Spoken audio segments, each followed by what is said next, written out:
The Angry Llama is made for adults who enjoy honest, crass, cutting reviews when we're talking fucking llama. Sensitive bipeds need not apply. Do you want to climb with the llama?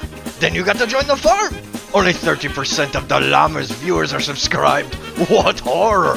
How can you expect to climb without the llama's daily fodder of views? Okay, hit your hooves on that sub button. We'll continue like none of this ever happened. Hello, it is the Angry Llama. I am here with a very special guest. You may know her from the Bronze Bandits. That's right, it is GM Chemical. She is now going to be doing a number of these reviews. Why? Because she is amazing and good at them and really hones in on the important things. If you've ever seen Chem work with anybody, you know she is patient, amazing, and just a very, very cool person. So without further ado, I present the latest addition to the Angry Llama stable, My Chemical Llama. When I was a young boy, my father... That's right, she's called My Chemical Llama. I love it. She is a GM support from the UK, and she is working with one of our farm members here. Be VOD reviewing The Real Will. Let's see how it goes. Let's go, My Chemical Llama. So first of all, actually, I just want to draw attention to your team comp. You have a Tracer and Hanzo. Now, Mercy is a pocket healer. Her job is to enable one of her DPS. So you can't pocket a Tracer, so obviously you're going to be pocketing Hanzo. Now, Hanzo is not like the most ideal pocket, because his arrows one-shot anyway. Storm arrows are really good damage boost. So it's not the best pocket in my opinion, but we work with what we've got, and you want to play Mercy, so we'll see how it goes.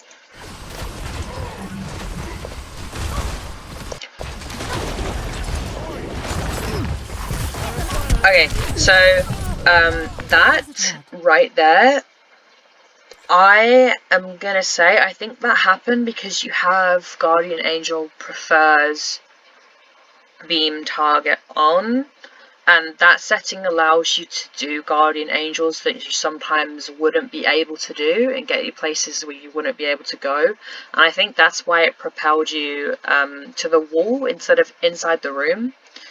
And that might not have happened if you weren't using that setting. That's not your fault, but I think I just wanted to explain why I think that happened.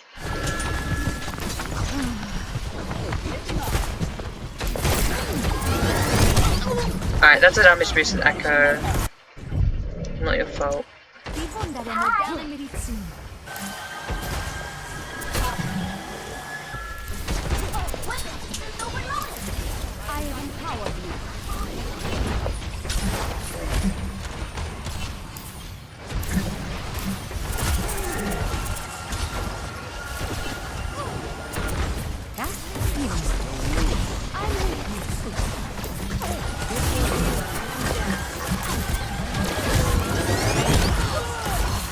Okay, Captain's popping off. We want to heal our Moira here. Okay.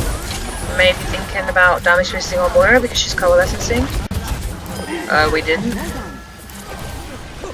We're getting more picks, so we want to be walking forwards.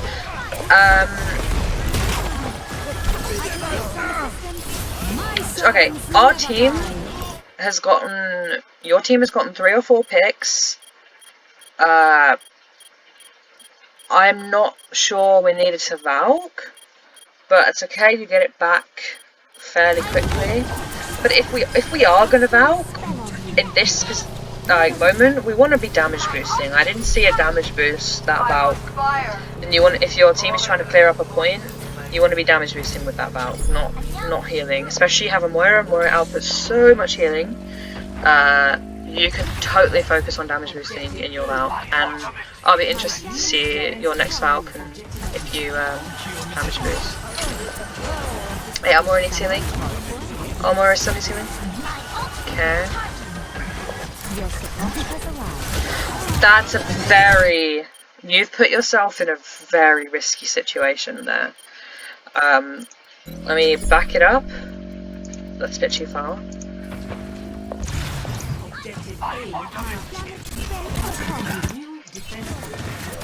Okay.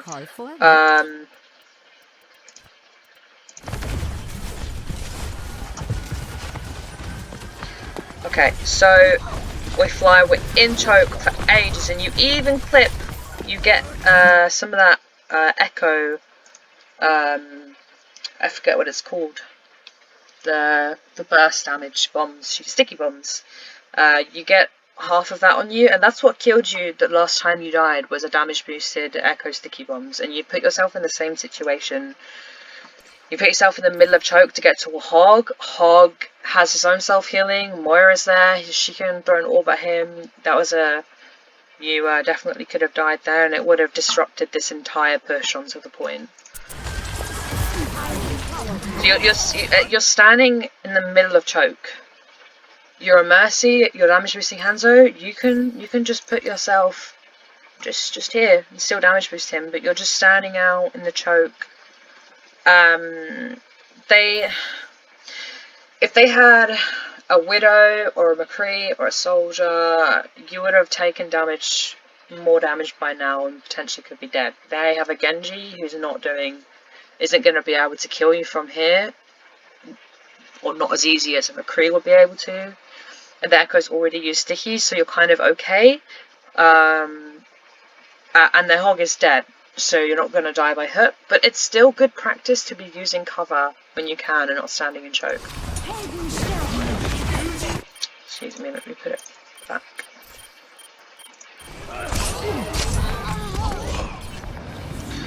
Okay, so they used ults to stop you guys. Let's see how you do next push.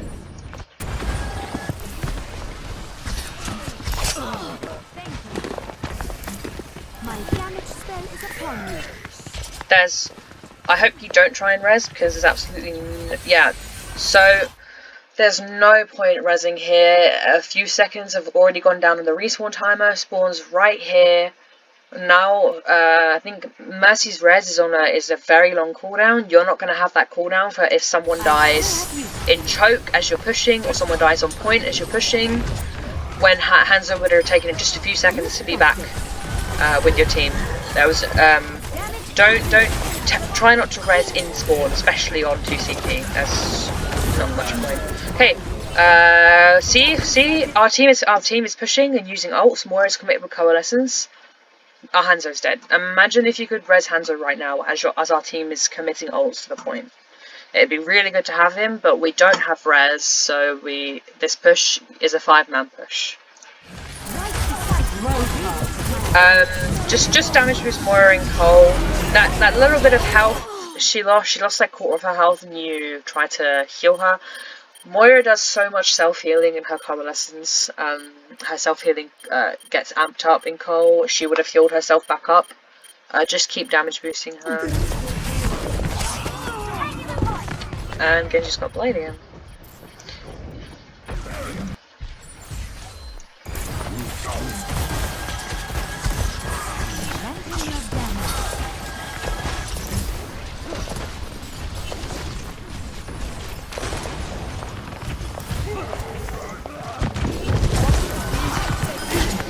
Oh my goodness me. You will not always be able to save yourself in a situation like that with Valk. And sometimes they will, even if you Valk, they'll just burst you down anyway. That was not the play I wanted to see. So your Ryan is pinned and he's in, right? You need to get in the habit of knowing when to Guardian Angel. You do not always have to fly to everyone all the time. Flying there was a misplay. You propelled yourself a bit further forward than where he was, and you've ended up in front of like 4 of the enemy team. It's not good. Also your Ryan, he actually has quite a bit of health left, and even if he didn't, it's not your job to die for someone who's not in the best position he could be. So you're without, which is fine. I wanted to see damage boost. Nice. You hear Genji behind. You want to keep damage boosting.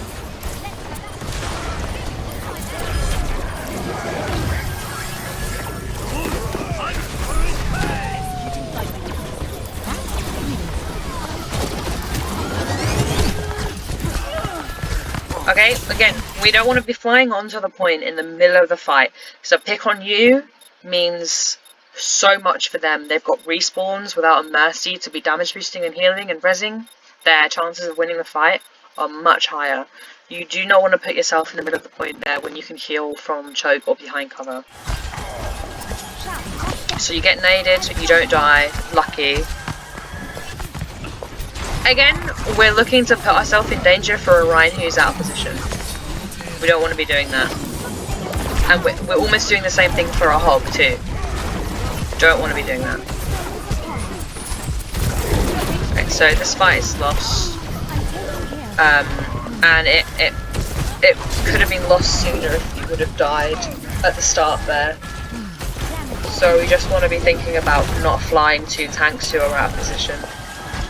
Especially actually when we have an Anna now who can heal from longer distances. Okay, so we have a Junkrat now, which is a much nicer target to damage boost in my opinion. Because of the high spam and burst damage he can do. Excuse me. Blade wins the fight again. Nothing we can do about that.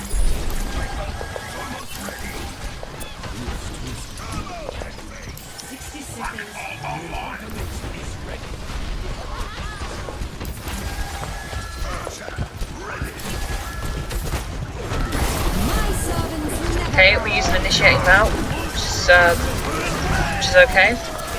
But we're healing so much. We want to be damage boosting.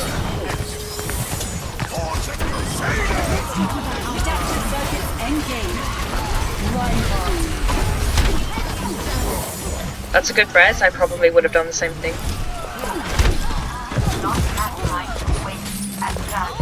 So the fight was kind of winnable in the middle there, especially when you res. There was a decent res, but Echo duped, so that kind of won the fight for them.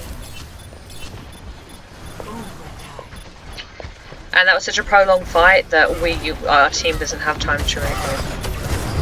This is just, yeah. Okay, let's see how we play on defense. Okay, we have a Junk and a Hanzo. I pray that you damage boost the right person at the start here. Because at the moment, you are not damage boosting the right person. We want to be all with our Junk, because him getting picks, or not even picks, but out charge here is very important to win the fight.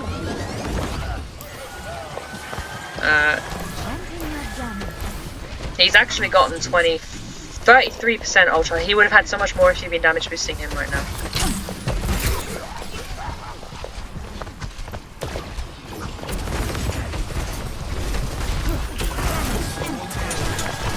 We want to be damage boosting our Junkrat here in the choke.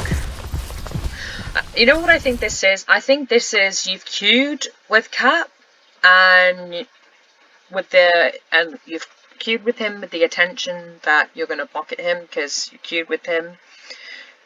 That is not always the best thing to do. Your Junkrat is 80%. Oh, he would have had ult right now already if you've been damage boosting him. He's over here doing mad spam damage into this choke where the whole enemy team was just pushing. They've decided it's not the right thing to do and they're coming out to go the other way. But you really, really wanted to be damage boosting Junkrat here into this room. It's very OP on Temple of Anubis. And instead we're damage boosting Hanzo. Okay, I've seen enough. I got 3 things that I want you to work on. 1, positioning. You aren't necessarily getting punished enough at this level. I didn't see you getting punished this game, but you are playing in the choke and you are playing in the line of sight of the enemy team, and it will be holding you back. You have to remember what the Llama says. You want to see without being seen. In this case, it means you should be able to see your boost target without being seen by the enemy team. The enemy team wants to kill you. You are their number one target. Play accordingly. Alright, number 2, overhealing. So at the start of the round, ask yourself, does my partner support, are they playing a main healer? Will they be able to allow me to maximize my damage boosting? If the answer is no, Mercy may not be the pick, or you can play Mercy, but you need to adjust your healing and boosting appropriately and balance that. And remember, when someone is full HP, damage boosting is your priority. Alright, number 3, target priority. You're not a tank healer.